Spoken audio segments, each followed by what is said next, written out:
welcome to Would I Lie to You, the show with naked truths and well-dressed lies. On David Mitchell's team tonight, from Loose Women, a singer who came third on the X Factor and went on to make an absolute fortune for Simon Cowell, it's Stacey Solomon. And here to grab tonight's show firmly by the consonant, vowel, consonant, consonants from Countdown is Susie Dent. And on Lee Mack's team tonight, a man who cried when he won Strictly. I did too. I had a tenner on Ed Balls. It's Ole Aduba. And a comedian who in 1993 starred in The Smell of Reeves and Mortimer. These days, that smell, of course, is a mixture of Werther's Originals and gin. It's Bob Mortimer. We begin, as always, with round one, Home Truths, where our panellists each read out a statement from the card in front of them. Now, to make things harder, they've never seen the card before. They've no idea what they'll be faced with, and it's up to the opposing team to sort the fact from the fiction. Susie, you're first up. OK. My dad once broke my leg during a particularly vigorous bout of gargalesis.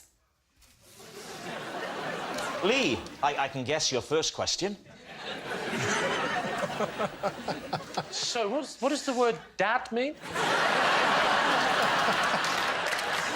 So, go on, what is gargalesis? Gargalesis is very heavy tickling. Oh. Did you call it roughhousing? We used to call it roughhousing, as well as gargalesis, obviously. You call it roughhousing? Yeah. That's like where I used to live.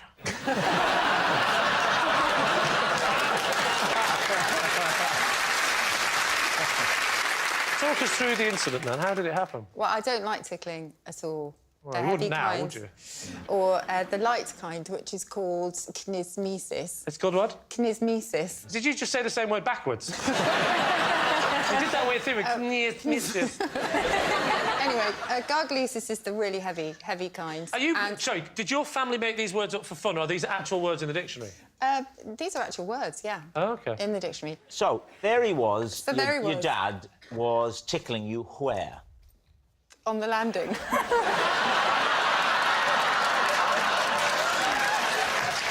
How old were you, Susie? I was 7. 7 years of 7 age. years. And how old was your dad at this time? My dad would have been, oh, I don't know. Oh, you forgot you do the words, not the maths, don't you? Do you want to phone Rachel and get back to me? And so I, just because I absolutely hate tickling, was desperate to get away and went to move off, and in doing so kind of left my leg behind. Which leg was it, Susie? It was my left leg, and it's still ever so slightly crooked. Is it? Yeah. You were tapping your right leg before. Yes, it was. That's what Was I I? remember. Yeah, I mean, you do legs left No, I and did, right. it's It my just, left leg. you know. So what do you think, Lee? Is that the truth? This is what might have happened. They might have given her a card with a word on, knowing she's a wordsmith. Yeah. And then she's gone, right, I better give a meaning to this word quickly. I'll say tickling. Well, I'll tell you what. Because Susie was coming on the show, we have got a dictionary. Ah. So... And is this cheating? Are we allowed to do this? I'm allowed to do whatever I want. Susie, would you spell it for me? It's the wrong way up. Would you spell it for me, please? Good job you put those glasses on.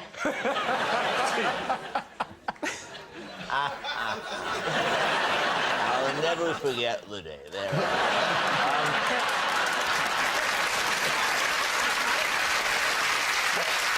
How do you spell it? G-A...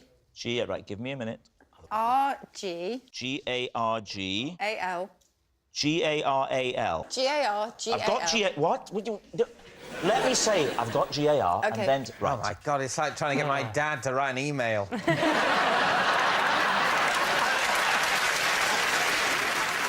No, it's not. It's seriously not in here. G-A-R. It goes from garfish to gargani, which is a small duck. Oh, yeah. OK, so we've got a problem here, haven't we? Because we found out that the word doesn't exist. You said G-A-R-G-A-L. It's a small dictionary. It's not a small massive. dictionary, it's huge. So, what's it going to be? I'm totally confused on this one. I'm a lie now, I think. You're a liar now? Yeah. Why? Well, based on the wrong leg, this strange word, two strange words. Not for me. So we say lie. For say me, lie. Lee, yeah. It's a lie. For Lie? me, lie. We're going lie. It's a lie. Susie, Truth or lie? It is, in fact... Yeah. Well, there we are. It's true. Susie did once break her leg after her dad tickled her. Bob, you're up next. Ooh. For the past 15 years, I have performed my own dentistry. David's team. So, Give us a big grin. It could be true. I know that you're implying I'm a bad dentist. No, because even very, very, very good dentists sometimes get someone else to do their teeth. And by sometimes, I, of course, mean always. How do you do that? Like, what do you do? Yeah. Well, no, the key to it is I don't do extractions. I haven't had to. Fillings? I do Caps? fillings. I do fillings, crown replacement. I repair bridges. Specifically, I don't do, so don't ask, Stacey. I don't do implants. I don't do root Do canal. you drill? I do have a drill I use. You have to do a filling, you've got to drill it out first, haven't Exactly, yeah. Do you use local anaesthetic? Yeah. No need. No need. No need. Why? Because it's not true. The situation in my mouth is I have one very long piece of teeth, that white bit there. That's Yeah. all one piece, yeah? What? One piece. But Made to look like many teeth. Oh, I see. So that's false. false teeth. Yes. OK. Either end of this, I have two, what you call crowns, yeah? Right at the end. At the bottom, I have my own teeth here. As my dentist says, my bottom one's a poppadom colour, yeah? And my top one's a pilo rice. So who said that? My dentist. So this was some time ago? No. David, 15 years. I perform my own dentistry. Yeah. There's no exclusivity there. You still have a dentist, Yes. but you just don't let him do all the stuff. Yes. Why is your mouth in such a state? Because I used to have 17 sugars in a cup of coffee or tea. 17? 17, yes. 17 in a mug? Yes. If I had 18, it's too sweet for me. So the crowns would come off. I'd go to the dentist, yeah? He'd charge me 400 quid, yeah? To put them back in. And it's outrageous. And I heard this magic word. I heard him say to his dental nurse, Fuji 9. Yeah? Fuji 9. And I became aware that this Fuji 9, it's actually a luting cement, which means you can use it... Are you sure he wasn't halfway through a Japanese football result? You can actually use it... It mixed 1-to-1, the liquid and the powder, it's a cement, yeah? Mixed 2-part liquid, Yeah. then it becomes more malleable for fillings. I found a way via my TV work to get hold of some Fuji 9. Once you have Fuji 9, Why could you are a dentist. So what equipment do you have, then? All I have is my Fuji 9 with its little orange spoon, with a bigger end and a littler end. For the different amounts, depending on whether you want the Like- 50-50 or the 2-to-1. That's Fuji 9. Yeah. It's all done for you. It's done for you. It's magic. It's magic. And then It's magic. it's like the cement is softer than your teeth, yeah? So I have a leather maker's drill, yeah? Leather maker's drill. Yes, a leather Yeah. maker's drill, because that has sanding fitments to grind it down. You got to check your bite after you fix the crown. If you get it a bit wonky, your bite won't be right. So you have to file the Fuji down. Oh, that bite's nice now. That's nice. Okay, but That's true. The other thing you've got to check after doing your own dentistry is your mental health. Do you not need one of those special lights? Kitchen island. I've got a kitchen island. It's nice to have a kitchen island, isn't it? Yeah. And it has a big... It's the only place with a big light over it. So I got... My son has a PlayStation seat that's very low back, like that. So I put, yeah, it's a gamer's seat. And I put that on the kitchen Island. On the kitchen island. Put it on the island. Yeah. So you're up high on the island. Yes, because then that puts the lamp about there. And so you're in a PlayStation gamer's seat. Yes. Balancing on... What's the surface of the kitchen island? Do you know, I think it's Corian. It's very nice. Corian was originally what was used for autopsy surfaces. Again, so... Are you doing your own autopsies at home as well? Oh, what to say? Bob, the dog's dead. Bring it in. Bring it in. So, if I was to say this, the hardest thing is somewhere to hold the mirror. I think the hardest thing is But to sell the story, Bob. I have the most curved Indian instrument called a samashi or something. And if I put it next to me on my gaming thing, the curve of it, it's like a flute thing. The curve of it goes there, and I can put my mirror there like that. Got the light there, game thing. Sorry, you hang the mirror on the end of a curvaceous Indian musical instrument. Yes. But this is very specific. So what's it going to be? There's a lot of detail. Yeah. If he was trying to make this story plausible, why would he say the way I set up the mirror is that I tie it to the end of an Indian musical instrument? Do you remember Bob being on this show before? Yes, and it's always true. It's true about the masks in Castle Douglas. It was true about him being able to tear an apple apart with his bare hands. It was true about the game in the gardens. Well, look, whether or not it's true, and we don't know yet, don't try it at home. I should say. Do you ever do extractions, Bob? I've never done an extraction. Because I genuinely had an extraction yesterday, look. I see it out there. Oh, they've not used Fuji.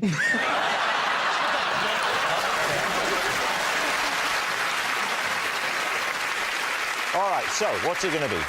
I think it's true. You think it's what? I think it's true. So, Bob, is it the truth or is it a lie? It is true.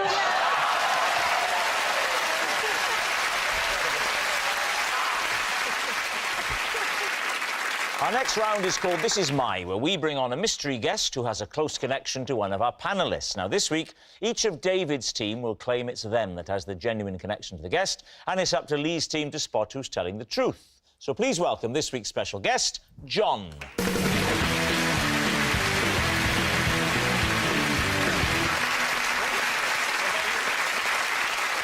So, Susie, what is John to you?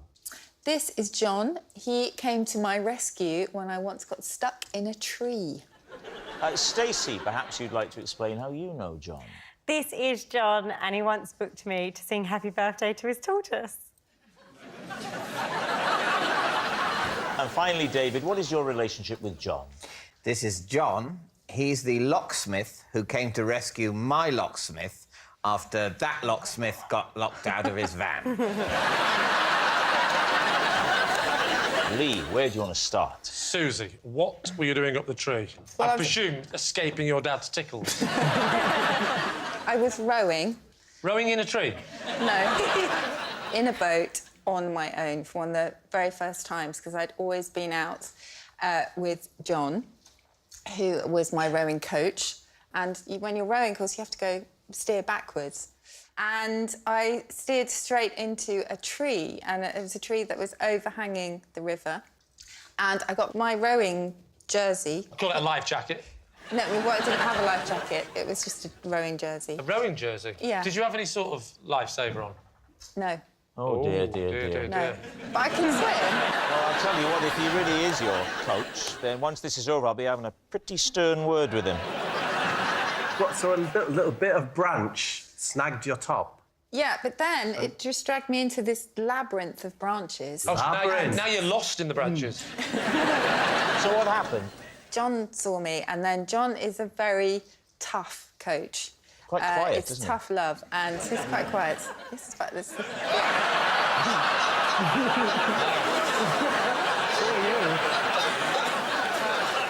He was shouting instructions as to how to get myself out, but I was in such a dither. Really? And so he walked a little bit down the bank towards me, continued to shout, and somehow... I think I took my jersey off, actually. And It's then not a very I memorable came back story, with then, one is it? oar. With So, one oar. I Which came one? Well, I suppose either or. Did you... That's one for the countdown crowd.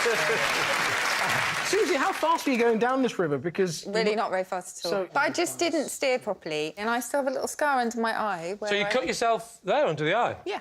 Wow. Did you have to go and get any surgery? Did you go around to Bob's for his... Bob Mortimer's eye surgery? No, that would be Fuji 6. 59. It's for grafting. OK, Lee, who would you like to question next? OK. Stacey, Yes. remind us again, sorry. John booked me to sing Happy Birthday for his tortoise. Right. And was it the tortoise's birthday? Yes. Why would I be singing Happy Birthday for the tortoise if it wasn't his birthday? My dad randomly met John, and my dad, being the crazy man that he is, he makes immediate friendships with people, and John had mentioned that his tortoise, Derek, was turning 60, and that he was a big fan. 60? I know. I thought tortoises lived till like 100, so I didn't think it was a big deal for it to be 60. But he said that the tortoise was a big fan of mine and that he really wanted me to sing it. And my dad was like, you've got to start giving back to the community and doing nice things. So...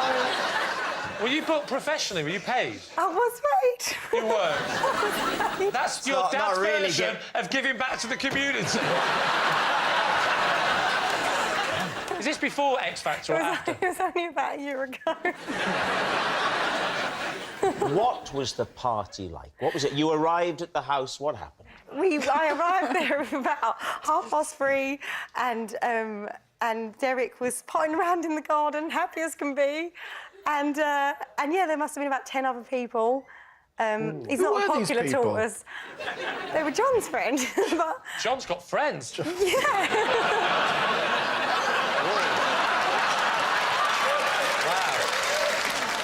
That was the worst look I've ever been given on the show. And did you sing unaccompanied, or was there some musical backing? There was a conversation about doing it like Marilyn Monroe style, but I didn't feel comfortable doing it like that. Would you sing it now for us? If you did want to sing it... Oh, good, you brought the tortoise's head.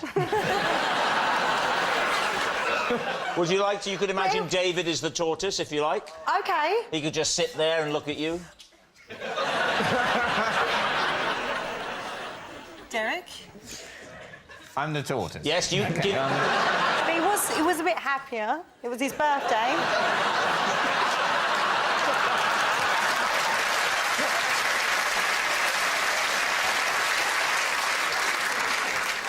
It's me. Did you just say, it's me? It's me. Do you think he recognised you, the tortoise? It's my biggest Me fan. from X Factor.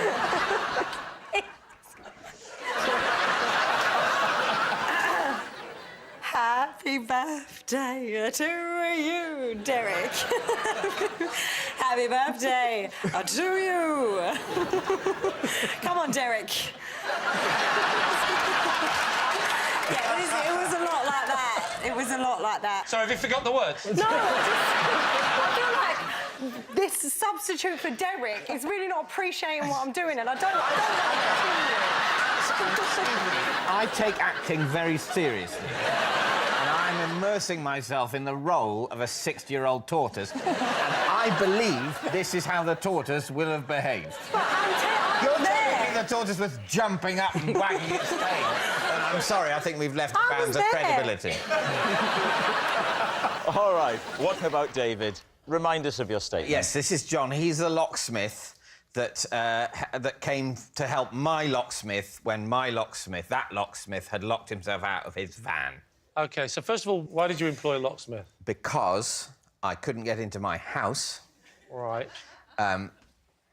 Because? And it was an issue with the lock. What was the issue with the lock? My key had broken in the lock? In the lock. You were locked... You're now locked out. Yeah. So, first of all, what do you do next? I rang my wife. Right. So you had your mobile, you phoned your wife, and you said... Are you still doing the locksmith stuff, love? I said... I'm on a job, Dave, I'm on a job. I'll be round as soon as I can. You come round Friday, maybe Saturday, but I can't promise. I said, the key has snapped off in the lock. I believe, darling, that you have the number of a locksmith in the area, don't you? So you call your wife, she gives you the number, you phone a locksmith. So who was this first locksmith? What was his name? Andrew. Andrew the locksmith. Your classic locksmith name, yeah? Yeah. Andrew turned up, assessed the situation, and said it'd be no problem. We'll just need to, you know, drill out the lock and replace it. Yeah. And then went back to his van, and lo and behold, what? He'd left the key in it, and he couldn't get in. Wow. Now, I'm taking it he's got your wife's number as well. Right. So when Andrew came, how did he know that that little bit of key had broken off in the lock? Did you tell him? Well, yes. Yeah. Did he I do thought it? I'd give him a clue. No.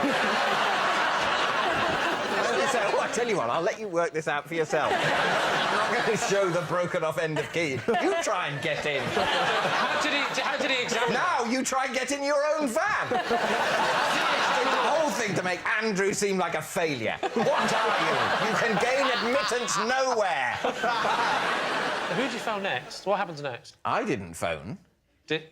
Andrew phoned. You almost looked at him then, didn't you? I did look at him. But he didn't phone him. No, He's the phonee, not the phoner. I mean, he's literally the phonee. Yeah. If you're saying you know. Yeah. So... Another one for the countdown audience. Andrew, not John, called his own company. OK. Yeah. OK. Which I thought was a good sign. So John now turns up in the identical-looking van, because it's a company van, I assume. He said, like I was trying to trick you there. Were you not? No, I was just you should try that. So he turns up in a completely different van, right? Yes, we couldn't turn up in the same van. He turns up in a different... In fact, no, what happened was, Andrew rang, John answered and said, oh, funnily enough, I'm asleep in the van. And I can open it from the inside. So he turns up. Yeah. And how does he get him out of the van? Talk us through the process. I know he's a locksmith, but roughly what did he do? I don't know, Did even you watch? roughly. No, I just stayed sitting on the bench by my front door. You got a looking bench at by my your front door? phone. Bench by your front door. Is that where you make people wait? You don't have benches by the front door. I've wasted this brilliant nugget just mentioning it in passing. This should have been on a card. I have a bench by my front door. Wow, a bench by your front door. A front door and a bench in the same universe next to each other. Oh, I've never seen a bench by a front door. Well, try. This is annoying me, because I've been to your house and there was definitely not a bench. Are you getting this bench out just for special people? The amount of times I've knocked on your door and you've gone, sit on the floor and wait. You have been to my house and there was a bench by the front door. You just didn't notice Well, it. I'll tell you, after I went, I left and there isn't one now. Yeah. I can't believe that a team of people, one of whom does his own dentistry on the top of a kitchen island with a mirror attached to an Indian wind instrument, can't believe that someone would have a bench next to a door. Can't believe it.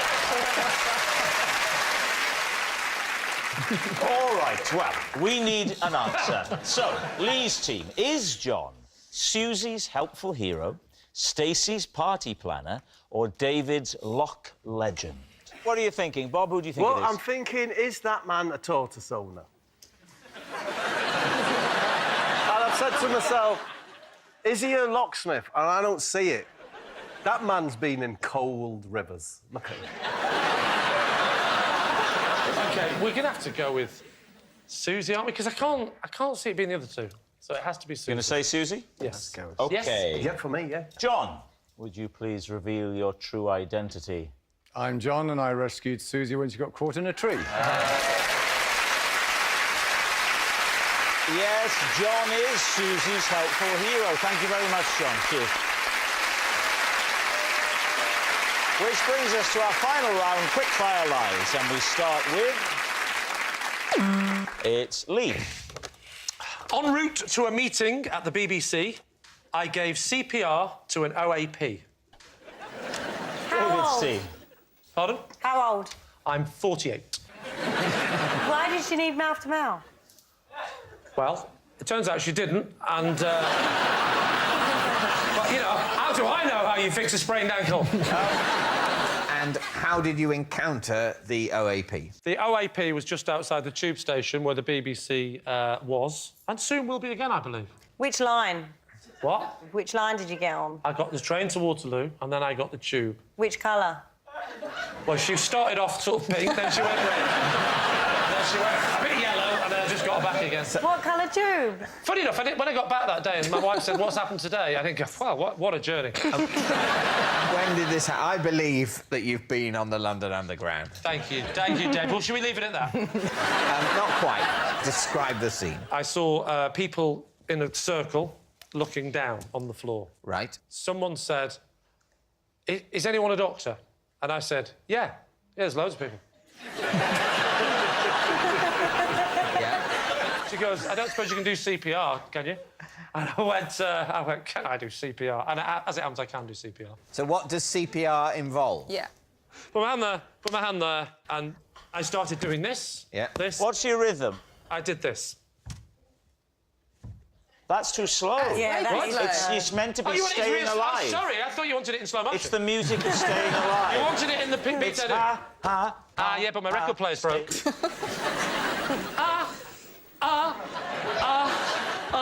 Staying alive.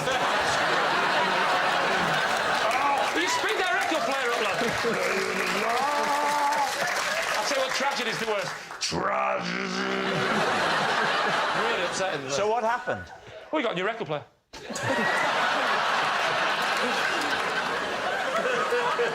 How many of these did you do? I think I did.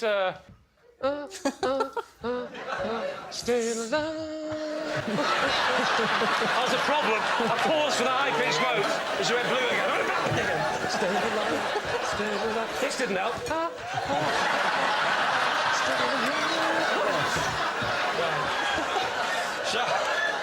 So I'd say I probably got through the first verse. OK, so you did the first verse of Staying Alive, then what happened? And then she literally got up at the right moment of the verse. She went, staying alive! Ooh. And then the ambulance came and took her off, and she went straight over a bridge and died. So, what are you thinking? Stacey, does that have the ring of truth for you? Awful ending to the story, I'm so sorry. I'm very suspicious. He doesn't even know what tube he got on. That's the most doubtful part of the story. What do you think, Susie? Yes. No, I think his rhythm was all wrong. Whoa. I've been told that before. No, I don't believe it. Don't believe it? No. Then we think it's a lie. You think he was making all of that I do, up? Goodness I'm me. afraid. Lee, truth or lie? This is, in fact, a lie! I missed. Yes, it's a lie. That noise signals time is up. It's the end of the show. I can reveal that David's team have won by 3 points to 1. Thank you for watching. We'll see you next time. Good night. Miriam, if you like dancing and partying through the night, Havana is the place to be. The Real Marigold on tour next, while BBC Two follows a former rugby player who became a double amputee in his search for work. It's Employable Me.